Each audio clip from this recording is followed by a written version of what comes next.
கிருஷ்ணாய வாசுதேவாய தேவகி நந்தனாய ஜனந்த கோபகுமாராய ஸ்ரீ கோவிந்தாய நமோ நமஹ.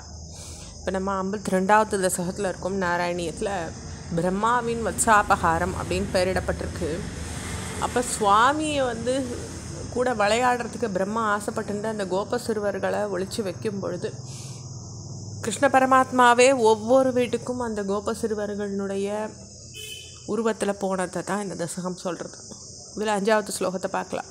ஜீவம் ஹி கஞ்சித் அபிமான வசாத் ஸ்வகீயம் மத்வா தனூஜ இதி ராக பரம் வஹந்த்யஹ ஆத்மானமேவ து பவந்தம் அவாப்ய சூணும் ப்ரீத்திம் யயோர்ன கியதீம் வனிதாச்சகாவஹ.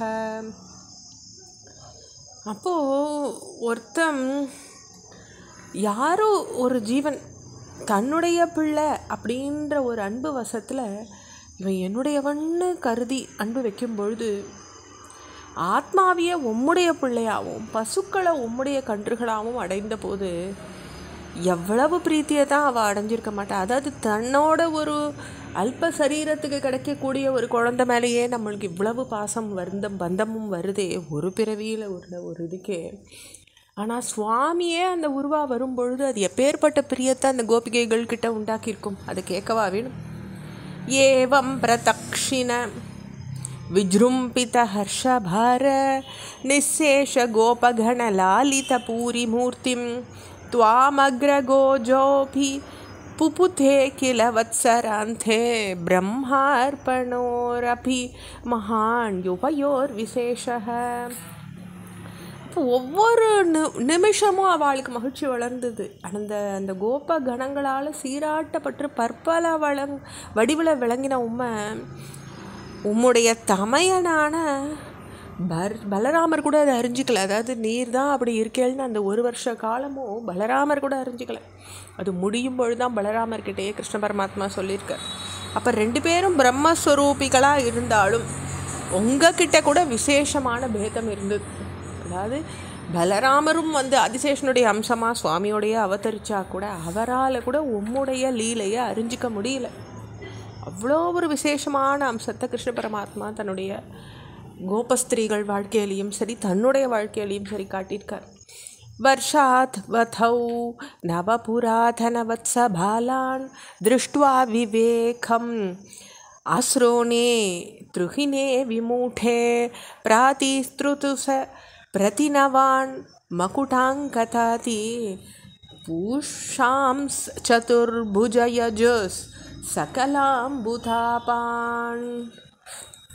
இப்போ வருஷ முடிவில் புதிய கோப சிறுவர்களையும் புதிய கன்றுகளையும் தன்னுடைய ஒளிச்சு வச்ச பழைய கோபர்களையும் கன்றுகளையும் இருக்க பார்த்து பிரம்மதேவர் மயங்கின போது அந்த புது உருவங்கள் ஒவ்வொன்றுத்துலேயும் கிரீட்டம் அங்கதம் ஆபரணங்கள்னு இருக்கிறதையும் 4 கைகளோடையும் அந்த உருவங்கள் இருக்கிறத பிரம்மா அறிஞ்சுக்கிறார். அது எல்லாமே நீருண்ட மேகத்தின் வர்ணமாகவே இருக்கிறதையும் பார்க்குறாரு. அதாவது சுவாமியினுடைய வடிவு தான் அப்படின்றத பிரம்மா தெரிஞ்சுக்கிறார். பிரத்யேகமேவ கமலா பரிலாலிதாங்கான் போகீந்திர போகசயனா நயனா பிராமான் லீலா நிமீலித திருதஸ் சக்சனகாதி யோகி வியாசே விதான் கமலபூர் பவதோ ததர்சஹ. அப்போ மேலும் ஒவ்வொரு உருவையும் லக்ஷ்மி தேவியால் சீராட்டி சேவிக்கப்பட்ட அங்கங்களோட சர்ப்பராஜனான ஆதிசேஷன் மேலே விளையாட்டாக கண்மூடி படுத்திருக்க அந்த சுவாமியை சனகாதி யோகிகளால் சேவிக்கப்பட்ட அந்த கண்ணிற்கினிய உம்முடைய வடிவை பிரம்மா பார்த்தார். இந்த வருஷ முடிவில் நாராயணாகிருதிம் அசங்கிய தமாம் நிரீக்ஷ்ய சர்வத்ர சேவகமபி ஸ்வம் அவேக்ஷ்ய தாதா மாயா நிமக்ன ஹிருதயோ விமுமோஹ யாவதேகோ பபூவித ததா கபலார்த்தபாணிஹி. அப்போ எண்ணற்ற அந்த நாராயணமூர்த்தியை பார்த்து எங்கும் தன்னை சேவகனாக பார்த்துட்டு பிரம்மதேவர் மாயையில் மூழ்கின மனமுடையவராக மயங்கிடுறார். அப்போ நீர் ஒருத்தர் மட்டும் கையில் அன்னக்கவளத்தின் பாதியை ஏந்திண்டு நிற்கிறவரா தோன்றினீர் இல்லையா, அவருடைய மயக்கத்தை தெளிவிக்கிறதுக்காக. ஏன்னா பிரம்மா அந்த அளவு மனசு அவருக்கு குழம்பி போயிடுது. நஸ்யன் மதே தனு விஸ்வபதிம் முஹுஸ்துவாம் நத்வாச்ச நூதவதி தாதரிதாமயாதே போதை சமம் பிரமுதிதை பிரவிச்சன்னிகேதம் வாதாலயாதிப விபோ பரிபாஹிரோஹாத். அப்போ விபோ பிறகு கர்வம் அழிந்த பிரம்மதேவர் உலகநாயகனான உம்மை பலமுறை நமஸ்கரித்தார், துதிச்சார். தன்னுடைய உலகுக்கு போன பின்ன மகிழ்ச்சி நிறைந்த சிறுவர்களோடையும் கன்றர்களோடையும் வீட்டுக்கு போன நீர் குருவாயிரப்பா, அப்படிப்பட்ட நீர் என்ன நோயிலிருந்து காப்பாற்றுங்கிறார்.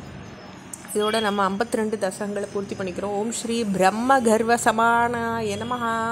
கோபிகா ஜீவனஸ்மரணம் கோவிந்தா ஹரி கோவிந்தா.